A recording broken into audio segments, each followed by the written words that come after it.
ஒரு நாளின் முற்பகல் 6 இருந்து பிற்பகல் 6 மணி வரை இதான நேரத்தினுள் மணிமுள்ளும் நிமிடமுள்ளும் எத்தனை தடவைகள் நேர்கோட்டில் காணப்படுகின்றன. அப்போ இங்கே பார்க்குறோம் 6 மணிக்கு நேர்கோட்டில் இருக்குது.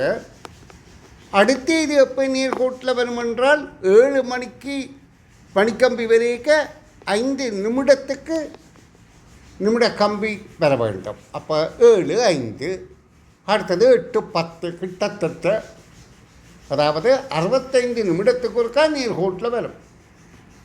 அப்போ நாங்கள் இந்த 12 மணி நேரத்தில் உள்ள நிமிடங்களை 65ஆல் வகுத்தால் உங்களுக்கு தெரியும் 11 தடவைகள் இவை நேர்கோட்டில் வரும் என்பதை. இது நேர்கோட்டில் வருவதாகவும் இருக்கலாம், அல்லது அந்த சந்திப்பதாகவும் இருக்கலாம். ஆனால் இங்கே நேர்கோடு என்று கேட்கப்பட்டபடியாக நேர்கோட்டில் பார்ப்போம். சந்திப்பதாக இருந்தாலும் அதுவும் 11 தடவை தான் சந்திக்கும் என்பதை புரிந்து கொள்ளுங்கள்.